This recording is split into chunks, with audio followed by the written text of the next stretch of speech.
I love 5D chess. It has hands down the best time travel mechanics in any game, period. Here's an example of what makes it so cool. Remember, if the king is in check in the future, that doesn't matter yet. So one way to get out of check is by not taking your turn in the timeline where you are checked and moving back in time with a different piece on another timeline to move the present to the past. This makes the board where your king is in check the future and therefore is not checkmate yet because you only have to make moves in the present. None of what he said was hyperbolic or trying to sound smart. He's just describing the game literally. The best part about its time travel is that it's completely interactable in a fully systematic way. A lot of time travel games have limitations to time travel, only have you time travel when in a certain area or only in specific periods in the game. But in this game, you get to time travel whenever you want, to whenever you want. It's the closest the game has gotten to creating those awesome, complicated, high-stakes time travel scenarios in movies without just being part of the narrative. But I've always felt that the idea never got far enough. I found there to be two main problems with the game.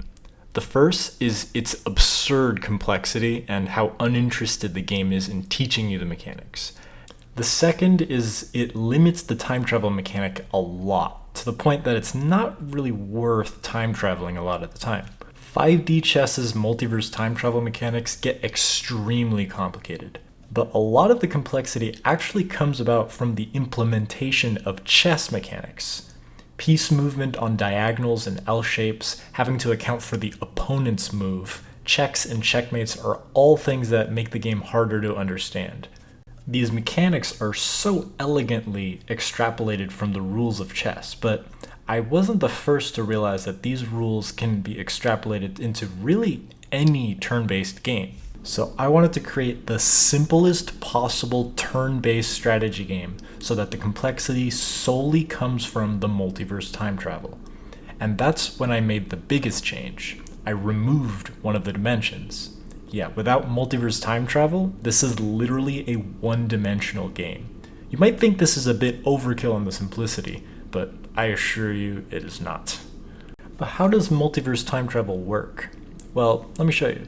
The first thing you need is time, also known as turns. Every turn must be saved on a timeline.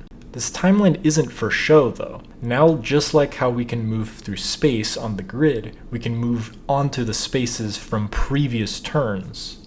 But we run into a problem. If we look at spatial movement, every time we make a move, it causes a future to spawn. To stay consistent, we have to do the same with our time travel movement.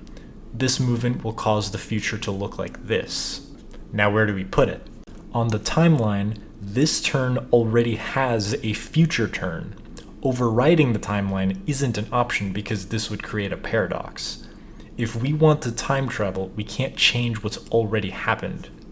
So instead of removing anything, we'll create an alternate timeline that branches from the same turn. One timeline starting from a normal turn, and another timeline where a time traveler pops into existence. These parallel timelines can allow another type of movement, timeline movement. Now, there's a lot more to the game. I tried to design a natural tutorial and add mechanics that encourage or require time travel mechanics. Is it any good? Well, you can be the judge of that.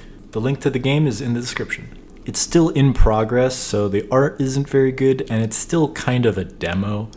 You can comment your own suggestions on what you think would be good additions to the game, maybe making the game more intuitive, or making mechanics that allow for more interesting ways to use time travel. Thanks for watching.